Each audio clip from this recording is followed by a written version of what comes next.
హల్లెలూయా. దేవునికి మహిమ కలుగునుగా. దేవునికి మహిమ కలుగునుగా. ఈ ఉదయ కాలమున దేవుడు ఈ విధముగా దేవుడు మన మధ్యలోనికి మీ మధ్యలోనికి మమ్మల్ని తీసుకురావడము దేవుడు ఇచ్చిన బేసిక్. ఎన్నో పలుమార్లు మమ్మల్ని ఆహ్వానించాడు. ఆహ్వానించిన క్రమంలో మాకున్నటువంటి పనులను బట్టి మేము మీ మధ్యలోనికి రావడము ఇంతకాలం బట్టి. ఏది ఏమైనా దేవుడు అద్భుతంగా ఈ దినము మరి వాతావరణము అనుకరించకపోయినా రాత్రి నుంచి మాకు వర్షం భయంకరంగా రోడ్డు కనబడినంత వర్షంతో ఉన్నాం. అయినా సరే దేవుడు ఈ కాలమున మరి ఎప్పుడు నేను పాస్టమ్మ గారు ఇద్దరిమే బయటకు వస్తాం. అందరూ వృత్తిరీత్యా మరి బిజీగా ఉంటారు. అయితే దేవుని అడిగాను, నాకు ఒక సహకారి, ఎప్పుడు నేను ఎంత దూరమైనా నేను ఒక్కనే డ్రైవింగ్ చేస్తాను, నాకు ఒక సహకారి అవసరం ప్రభు అని అడిగినప్పుడు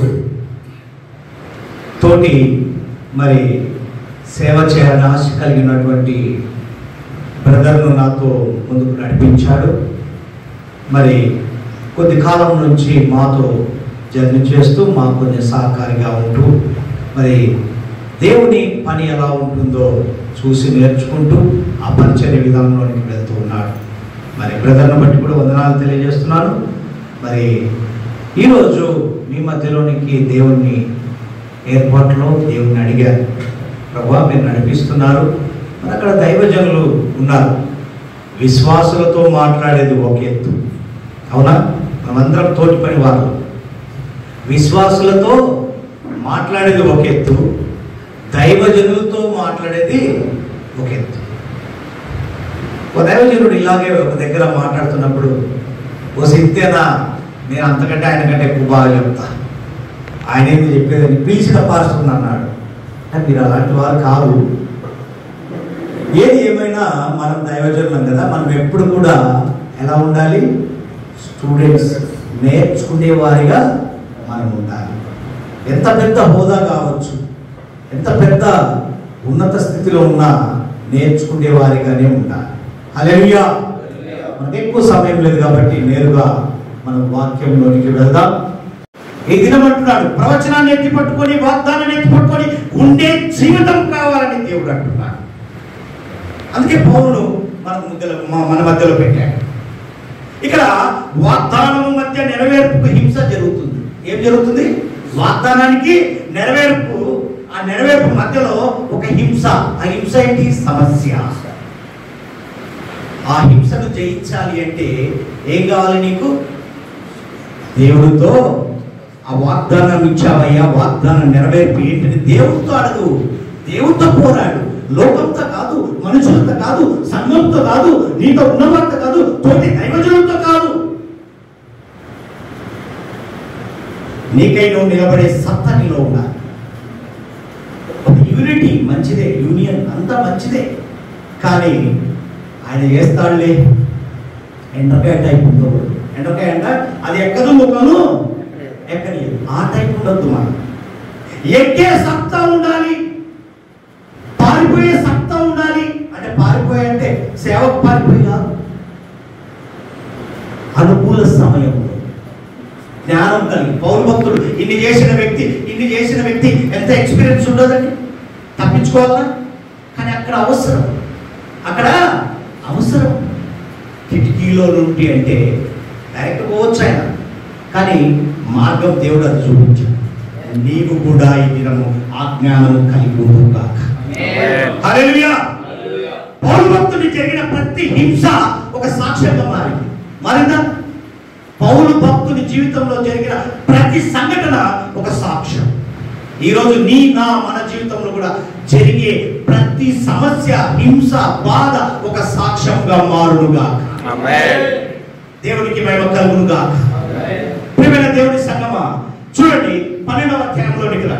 ఒకటో వచనం చదవండి. అతిశయపడుట, చూడండి ఏమంటున్నాడు? అతిశయపడుట తగదు కానీ అతిశయపడవలసి వచ్చినది ప్రభు దర్శనము గురించి ప్రత్యక్షతను గురించి చెప్పుదును. నేను ఇంత సేవ చేసిన అబ్బో నా లాంటి వారు ఎవరైనా అతిశయపడ్డా? దేవుని ప్రత్యక్షత గురించి, దేవుడు చెప్పిన దాని గురించి బలము చేకూర్చి ఒక దూతను నడిపించి నేనున్నాను అని నిలబెట్టి ఎత్తైన ప్రదేశం కిందికి పోవాలని చూశాడు. దేవుడు ఏం చేశాడు? బాబు నీ స్టేజ్ ఇది కాదని చెప్పి ఎత్తైన ప్రదేశంలోనికి నిలబెట్టాడు. ఈ దినము నిన్ను అలాగా నిలబెట్టును కాక. మనం ఎప్పుడు కూడా భయపడిన వారిగా ఉండకూడదు. అందుకే పౌలు భక్తుడు తన వ్యక్తిగత జీవితాన్ని కొరింథీ సంఘంతో వివరిస్తూ మనకు కూడా చెప్తున్నాడు. ఈ దినం సేవకులము మనం బలంగా ఉండాలి. అరే బాబు నువ్వేం సేవరా? ఇదిరా సేవ. మన భాష ఇదిరా నాయన సేవ. ఇలా నిలబడు, ఇలా చెయ్యి, ఇలా నువ్వేం చేయాలంటే భయపడుకుంటే భయపడిపోయావనుకో దేవుడు చూస్తాడు. ఒక్కసారి, 2 సార్లు, 3సారి వదిలేస్తాడు. వీటికి చెప్పినా వేస్ట్ అని. కానీ అలా వదిలే దేవుడు కాదు. నిన్ను విసిగించైనా సరే పిలుచుకున్నప్పుడు నిలబెడతాడు దేవుడు. మనమంట ఒకసారి చూస్తాం, 2 సార్లు అవసరం. కానీ దేవుడు అలాంటి వాడు కాదు. పిలిచాడా తుదముట్టు వరకు నేను నిలబెడతాడు. హల్లెలూయా. చూడండి దైవజనులారా, ఇక్కడ గమనించండి. నీ ప్రతి సమస్యల నుండి ఒక దర్శనం బయటకు వస్తుంది. ఒక అంతం ఏంటిది? శ్రమలే.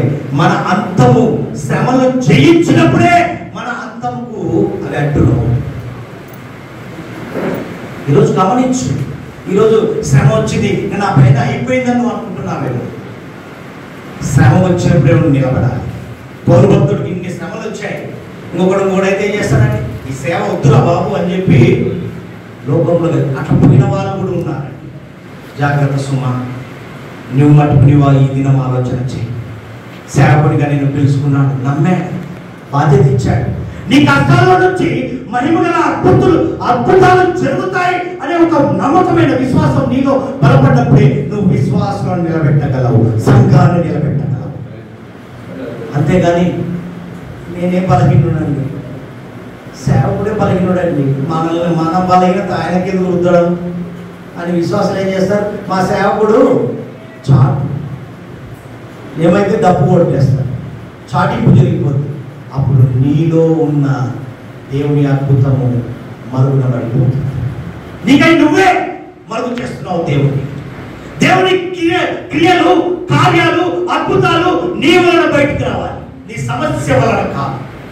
నీ సమస్య పక్కకు పెట్టు, దేవుడు చూసుకుంటాడు. ఏలియా ప్రవక్త సమస్య దేవుడు దూతను పంపించి ఎంత క్షణాల్లో తీసుకొచ్చాడు. నీ సమస్య ఎంత? ఈరోజు నువ్వు పడుతున్న పాట ఏంటో దేవునికి తెలుసు. అందుకే ఇక్కడ మాట్లాడతాడు. చూడండి, వరించాడు. నువ్వు నేను మనం ఎంత అండి? నువ్వు పడుతున్న శ్రమ చిన్నదే, క్షణపాటుదే. ఈ శ్రమనే తట్టుకోలేనివాడివి, ఇక మనం సేవ ఏం చేస్తామని కదా. అంటే నేను వ్యక్తిత్వాన్ని బట్టి మాట్లాడటం లేదండి. పరిశుద్ధ గ్రంథంలో కొరింథీ సంఘంతో పౌలు భక్తుడు మాట్లాడుతున్న మాటలు గుర్తు చేస్తున్నాడు. హల్లెలూయా. చూడు మరలా ఏమంటున్నాడు? నేను అబద్ధమాడుట లేదని నిరంతరము స్తుతింపబడుచున్న మన ప్రభువు యేసు యొక్క తండ్రి అయిన దేవుణ్ణి. హల్లెలూయా. నేను అబద్ధమాడటం అన్నీ ఆయన తెలుసు. నీ మటుకు నీవు ఆలోచన చేయగల.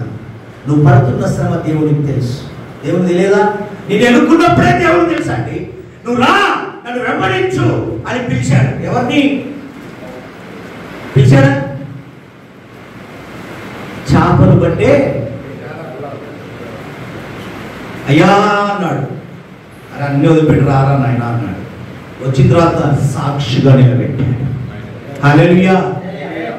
రాను, నువ్వు వచ్చడం వరకే నీ పని, రావడం వరకే నీ పని, నడిపించడము నా దేవుడు, మన దేవుడు.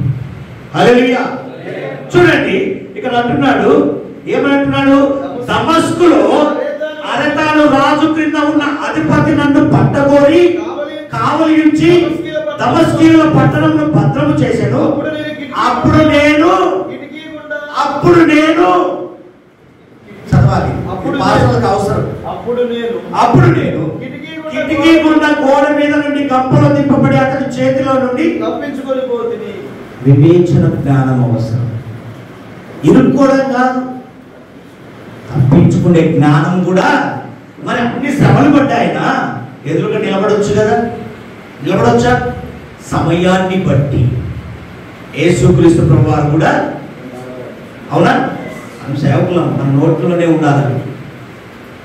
మరి మనం ఎందుకు ఇరుకునబడుతున్నాం, ఎందుకు సమస్యలు పడుతున్నాం చెప్పే నేను కూడా, నాకు కూడా వర్తిస్తుందండి.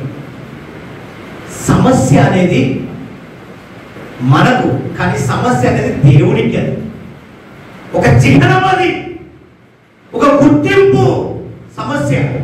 ఆ సమస్య నువ్వు పట్టుకొని ఏం చేస్తున్నావు అంటే, నువ్వేం చేస్తున్నావు అంటే సేవకుడు అనేది మర్చిపోతున్నావు. మర్చిపోయి ఏం చేస్తున్నావు, ఆ సమస్య మీద నేను దృష్టి. సేవ ఎటుపోయిందో ఏమంటా మన భాషలో, సేవ ఏం సేవరా బాబు, నా సమస్య నాకు తీరితే, నా కడుపు నిండితే. అది కాదు నీకు కావాల్సింది. పౌలుని గుర్తు చేసుకో. కడుపు నిండినా నిండకపోయినా, కొట్టినా కొట్టకపోయినా, కొట్టించుకున్నా, తప్పించుకునే ఏ విషయమందు ఎవడైనా ధైర్యము కలిగి ఉన్నాడో ఆ విషయమందు నేను కూడా ధైర్యము కలిగిన వాడను. అవివేకంగా మాట్లాడుచున్నాను సుమా. వాడు హెబ్రీయుడా, నేను కూడా హెబ్రీయుడనే. వారు ఇశ్రాయేలులా, నేను ఇశ్రాయేలునే. వారు అబ్రహాము సంతానమా, నేను అట్టివాడనే. వారు క్రీస్తు పరిచారకులా, వెర్రివాని వలె మాట్లాడుచున్నాను.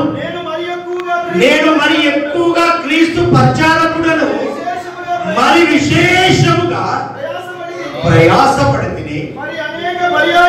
మరి అనేక పర్యాయములు చెరసాలలో ఉంటిని, అపరిమితముగా దెబ్బలు తింటిని.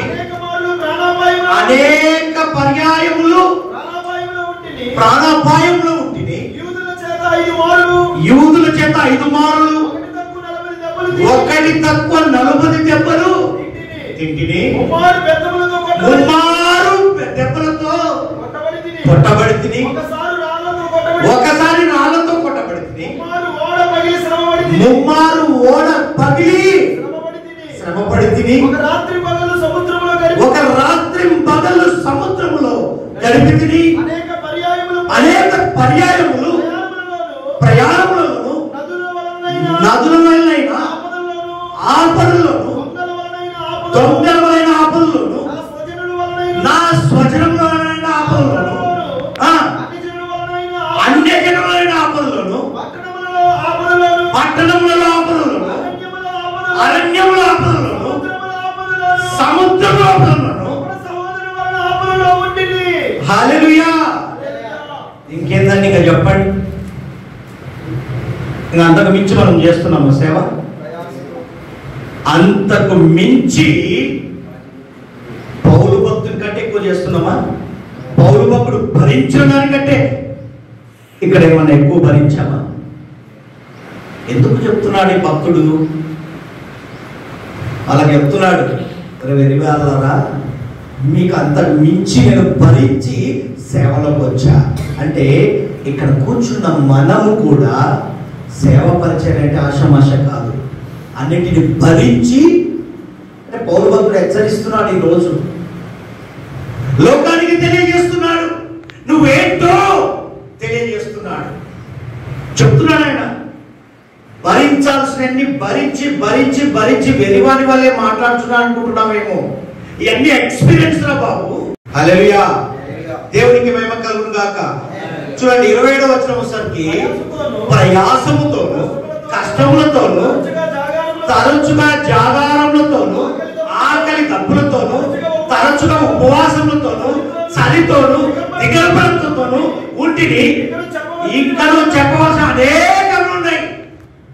అయిపోయినాయి. అనుభవించాల్సినవి అన్నిటిని అనుభవించాడు. ఇంకంతకంటే ఏదో చెప్పా బాబు నీది అంటున్నాడు. అవునా? మనం అనుకున్నాం ఎంత వివరణ ఇస్తామా మనం? బాబు నాకు ఒక్కసారి చెప్పాను, నువ్వు తట్టుకోలేవు. తట్టుకుంటాడు, చెప్పాలి. పౌలు భక్తుల్లాగా చెప్పాలి.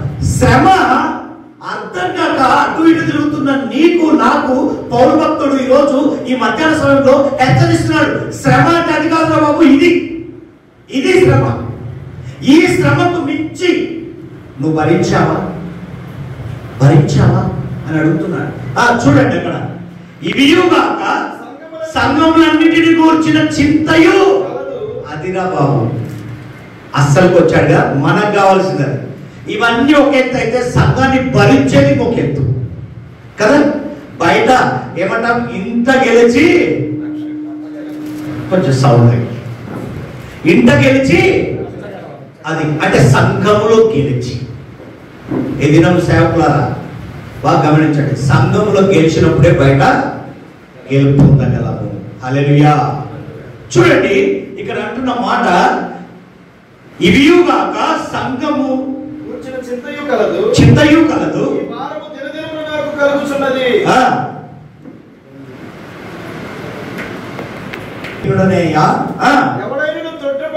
ఎవడైనా తొట్టుపడేనా నాకును మంట కలగదా. నేను మనిషినే. ఏమంటాం మనం? సేవకులం అనుకుంటున్నాం, మేము కూడా రక్త మాంసములు కలిగిన మనుషులమే చెప్తామా? నీ మటుకు నీవు, నా మటుకు నీవు ఆలోచన చేస్తే భరించే సమస్యను బట్టి మాట్లాడగలము. హల్లెలూయా. చూడండి, అతిశయపడవలసి ఉంటే నేను నా బలహీనత విషయమైన సంగతులను గూర్చి అతిశయపడుతును. మన అతిశయం ఏంటో తెలుసా? మన సమస్య. నువ్వు సమస్యను చూసి అతిశయపడాలి కానీ సమస్యను చూసి భయపడకూడదు. అయ్యా దేవా, నాకు సమస్య ఇచ్చినందుకు నీకు వందనాలని చెప్పండి. సేవకులుగా దేవుడు ఆనందిస్తాడు. అంతేగాని ఏదయ్యా సేవ ఇచ్చావు, ఈ సమస్యలు ఏందయ్యా, నేను ఎంత సేవ చేయాలా, ఈ సమస్యలు నాకేనా నీకే. పౌలు భక్తుడు భరించలేదా? అంతకు మించి భరించాడు. ఒక దర్శనం, ఒక ప్రత్యక్షత, ఒక సాక్ష్యంగా నిలబెట్టాడు. ఈరోజు మన సాక్ష్యాలు ఎలా ఉండాలో తెలుసా? ఇన్స్టాంట్గా ఉండకూడదు. పౌలు లాంటి సాక్ష్యం రావాలి. హల్లెలూయా. పౌలు లాంటి సాక్ష్యం మనలో రావాలి. మన జీవితం సాగడానికి పరలోకం కూడా ఉందనేది గుర్తు చేసుకోవాలి. ఈ లోకమే కాదు, ఈయన అనుభవించి అక్కడ, ఈయన అనుభవిస్తేనే కదండి అక్కడ పోయినాక ఏం చేస్తాం అనుకుంటారు. ఇక్కడ ఉన్నటువంటి పరిస్థితిని బట్టి అక్కడ నీకు రైట్ పర్సన్ అని డిక్లేర్ అవుతుంది. హల్లెలూయా. చూడండి, వాడు పెట్టే కష్టాలను లోకం పెట్టేది కానీ, అపవాది పెట్టేది కానీ, నీకు వచ్చే ప్రతి సమస్య కూడా ఆయన చూసుకుంటాడనే భావన నీలో కలిగినప్పుడే నీవు సేవ చేయగలవు. హల్లెలూయా. చూడండి 12వ అధ్యాయంలోనికి 12వ అధ్యాయంలో అదే కొరింథీయులకు రాసిన పత్రిక 12వ అధ్యాయం 6 నుంచి చదవండి. అతిశయపడుటకు నిశ్చయించినను నేను సత్యమే పలుకుదును కనుక అవివేకిని కాకపోదును కానీ, నా యందు ఎవడైనా చూచిన దానికనను నా వల్ల వినిన దానికనను నన్ను ఎక్కువ ఘనంగా ఎంచునేమో అని అతిశయించుట అది కావాలి. మనం నీ సాక్ష్యం విని ప్రతి ఒక్క దగ్గర చెప్పడం కాదు, దేవుణ్ణి గణపరచాలి. నీ సాక్ష్యం ఎలా వచ్చిందంటే, నా దేవుడు చేశాడని దేవుని కార్యాలు ముందు పెట్టు. నువ్వు గణపరచుకుంటే అది ఏమొస్తుందండి? ఏమొస్తుంది? నువ్వు తగ్గిపోవడమే, నువ్వు బలహీనుడు కావడమే. నీ బలహీనత ఎక్కడంటే నీ సాక్ష్యమే. ఎలా అంటే, ఎప్పుడు నిన్ను నువ్వు అతిశయించుకుంటున్నావు కానీ దేవుడు చేసిన కార్యాలను బట్టి నువ్వు అతిశయించడం లేదు. అందుకే వాడు డెవలప్ అవుతున్నాడు, నేనేమో అక్కడే ఉంటుంది. వాటి సేవ ఇట్లా మనం విమర్శించుకుంటాం. వాడు అన్నావా, నీలా అపవాది కూర్చున్నది. ప్రతి ఆ సేవకుడు చూడండి, అంటే ఆయనకు లేవండి సమస్యలు. ఎందుకు లేవు? ఆయన చెప్పుకోవట్లే, నువ్వు చెప్పుకుంటున్నావు. అంతేనా?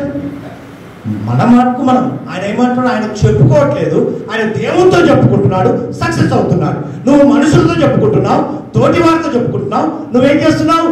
ప్రవక్తలాగా భయపడి చెట్టు కింద లేపడానికి దూత వస్తుంది అని చెప్పి మనం పడుకోవడం కాదు.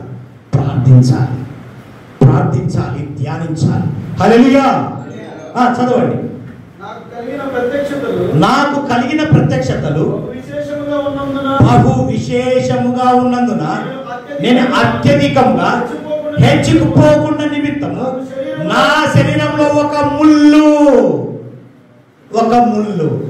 ముళ్ళు లేకపోతే, ఈరోజు నువ్వు అనుకోవచ్చు ఏంటయ్యా ముళ్ళు అని. దేవుని కంటే ఎక్కువ చెప్తా అంటాడు అనవా?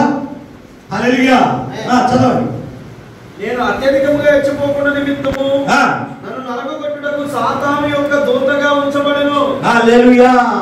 చూసారా, నల్లగొట్టడానికి అపవాదిని దేవుడే సెలవిచ్చాడండి. అనుకోవచ్చు యోబును పర్మిషన్ తీసుకుని వచ్చాడు. ఈరోజు నిన్ను సేవకు పిలిచిన దేవుడు వాణ్ణి కూడా పక్కకు పెట్టాడు. నువ్వు ఎక్కడ రెచ్చిపోతావో అక్కడ తగ్గురా బాబు అంటాడు. అవునా? మన నిజ జీవితంలో జరుగుతున్నదే మాట్లాడుతున్నాడు భక్తుడు. చదవండి.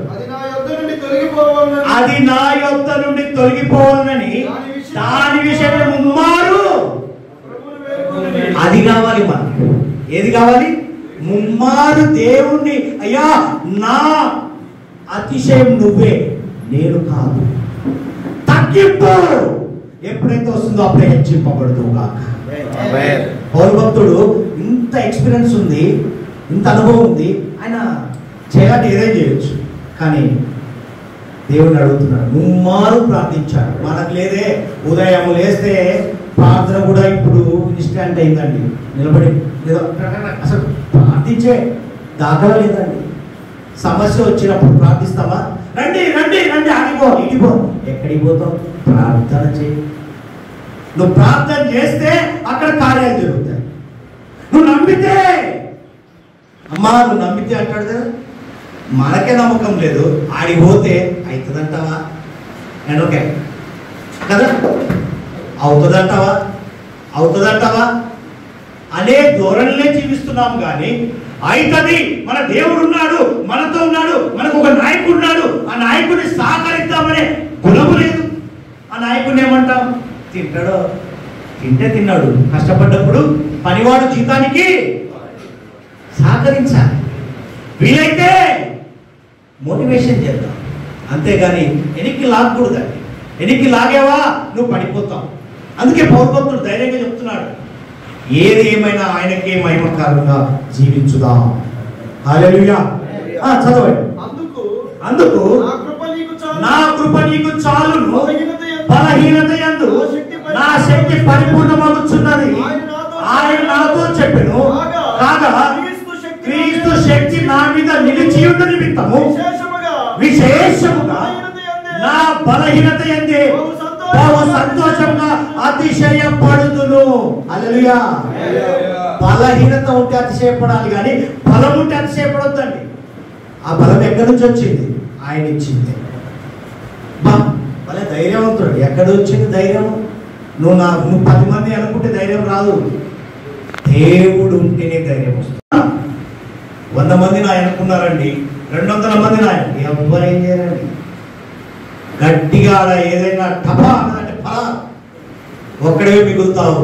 నువ్వే ఏమవుతావు? దొరికాడండి. 10 రకాల నీ గురించి నా అతిశయం నా దేవుడు అని చెప్పు, నువ్వు సాక్షిగా బయటికి వచ్చుగా. హల్లెలూయా.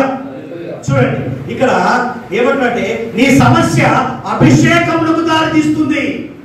అది నువ్వే అభిషేకింపబడిన వాడివి, నువ్వే భయపడితే నీ సమస్య ఏం చేయాలి? ఒక అభిషేకానికి దారి తీసినట్టుగా నిలబడాలి. సమస్యకు లోనై సమస్యలో నువ్వు పడిపోయి పొల్లాడకూడదు. చూడండి, నీవు బలహీనుడు అయినప్పుడు పరిశుద్ధాత్ముడు బలము చూపిస్తాడు. బలహీనుడయ్యాడు ప్రవక్త, బలము చూపించాడు, ఎత్తైన ప్రదేశంలోనికి నడిపించాడు. ఈ రోజు నువ్వు అలాగే నడుచుదువుగా. ప్రేమైన తోటి పని వాళ్ళారా, చూడండి 21వ అధ్యాయము అపోస్తలుల కార్యంలోనికి వెళ్దాం. పౌలు భక్తుడు మాట్లాడుతున్న మాటలు, కొన్ని మాటలు మనం విందాం త్వరగా. చూడండి పౌలు భక్తుడు ఏ విధంగా తన సాక్ష్యాన్ని బయలుపరుస్తున్నాడో చూద్దాం. అపోస్తలుల కార్యము 21వ అధ్యాయంలోనికి వెళ్దాం. 21వ అధ్యాయము 26 నుంచి చూడండి త్వరగా. అంతటా మరునాడు ఆ మనుషులను వెంటబెట్టుకొని పోయి వారితో కూడా శుద్ధి చేసుకొని దేవాలయంలో ఇది మనకు అవసరత కలిగినదే. వారిలో ప్రతి వాని కొరకు కానుక అర్పించు వరకు శుద్ధి దినములు నెరవేర్చుదామని 7 దినములు కావలసి వచ్చినప్పుడు ఆసియా నుండి వచ్చిన యూదుల దేవాలయంలో అతన్ని చూచి సమూహం అంతటిని కలవరపరిచి అతని బలవంతంగా పట్టుకొని ఇశ్రాయేలులారా సహాయము చేయరండి, ప్రజలకును ధర్మశాస్త్రమునకును ఈ స్థలమునకును విరోధముగా అందరికీ అంతను బోధించుచున్నవాడు వీడే, మరియు వీడు గ్రీసు దేశస్థులను దేవాలయం తీసుకుని వచ్చి ఈ పరిశుద్ధ స్థలమును అపవిత్రపరచునని కేకలు. హల్లెలూయా. ఎవరి గురించి? ఆ పౌలు ఎవరు? సౌలుగా ఉన్నటువంటి వ్యక్తి. అయితే ఈయనను చూసి తన జీవిత చరిత్రను, అంటే మారిన పౌలు చూడడం లేక పాత జీవితాన్నే వాళ్ళు చూస్తూ ఇక్కడ చేసిన పని చూడండి. ఇక్కడికి వచ్చేసరికి చదవండి. ఏలయనగా ఎఫెసీయుడైన త్రోఫిమును అతనితో కూడా పట్టణంలో అంతకు ముందు వారు చూచి ఉన్నందున పౌలు దేవాలయంలోనికి అతను తీసుకుని వచ్చని ఊహించిరి. పట్టణమంతయు గలిబిలిగా. చూసారా మనకు జరుగుతున్న సందర్భాలేమి? మారాను అని నిలబడి సాక్ష్యాలు చెప్తే మారిన మనిషిని చూడరు. మారక ముందున్నటువంటి చరిత్రనే వీడా అబ్బో వీడు చెప్తున్నాడు అండి. ఫస్ట్ ఎట్లుండే మనమే ఫస్ట్ చెప్పేది. సేవకులమే సాక్ష్యాన్ని బయటికి తీసేది. తప్పు అనుకోకండి, మీరంతా మంచివాళ్ళు. అవునా? సేవకుని కించపరిచేది అంటే ఒక సేవకుడే, ఇంకెవరో కాదు. మనకెవరో శత్రువు లేరు, సేవకుడే. సేవకుడికి సేవకుడే. నా మాట ఖచ్చితంగా ఉండదండి. ఈసారి నన్ను పిలవకపోయినా పర్లేదు, కానీ నేను వారు అతని మీద మోపిన నేరమో తెలుసుకున్న కోరి నేను రచ్చబండ ఏదో తీసుకొచ్చాను. తమ ధర్మశాస్త్ర వాదనల గురించి అతని మీద నేరము మోపిలే గాని మరణముకైనను తగిన నేరము అతని మీద అతని ఎందేమీ కనపరచలేదు.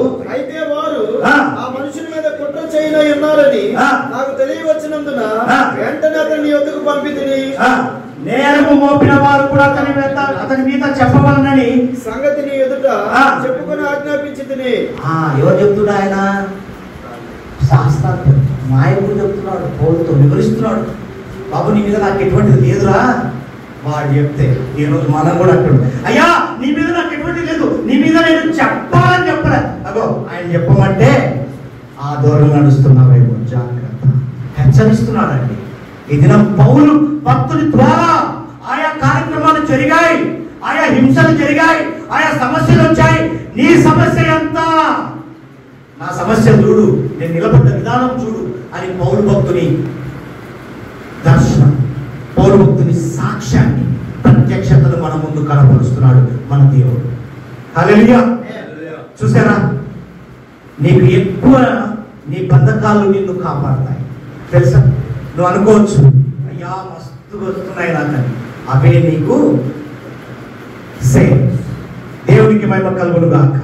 ప్రియమైన దేవుని బిడ్డారా, చూడండి ఇక్కడ గమనించినట్లయితే 24వ అధ్యాయంకి వచ్చేసరికి ఇదంతా చూస్తే 26 అధ్యాయాల వరకు తన వ్యక్తిత్వ సాక్ష్యాన్ని తెలియపరుచుకుంటూ వస్తే 24 వచనాలు చూడండి. ఒక్కటి చూద్దాం, ఎంత చక్కగా ఉన్నాయి. కొన్ని దినములైన తర్వాత చూడండి, ఫెలిక్స్ యూదారాలైన ద్రుసిల్లాను తన భార్యతో కూడా వచ్చి పౌలుని పిలిపించి క్రీస్తు యేసునందు విశ్వాసమును గురించి అతను బోధింపగా. చూడండి, అక్కడ శిక్ష, ఇక్కడ సువార్త. చూడండి అది జరుగుతున్నది.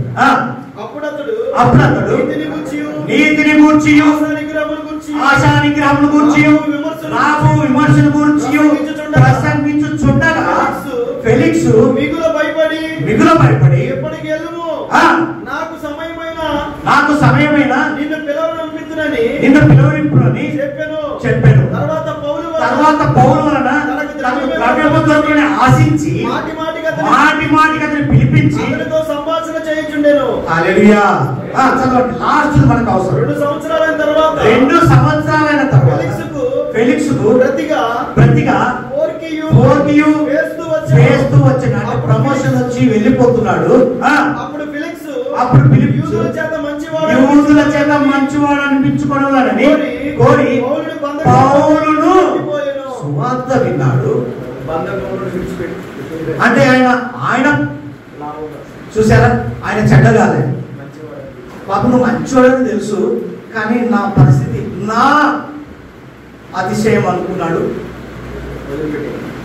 విన్నాడు సువార్త, దేవుని బిడ్డ అని తెలుసు, కానీ బంధకములనే అలా విడిచిపెట్టే సేవకులు ఉన్నారు. జాగ్రత్త. నువ్వేంటో తెలుసు, నీ స్థితిగతులు తెలుసు, నీ సత్తా తెలుసు, అయినా నిన్ను అట్టే వదిలేసి వెళ్ళిపోతారు. ఒక దేవుడు మాత్రమే వదలడండి. దేవుడు మాత్రమే నిన్ను వదలడు. మనుషులు అంటే వదిలేస్తారు. నువ్వు నమ్ముకుంటున్నావేమో, వాళ్ళు వీళ్ళు అందరూ ఉన్నారండి, అందరూ వదిలేస్తారు. దేవుడు ఒక్కడే నిన్ను వదలడు.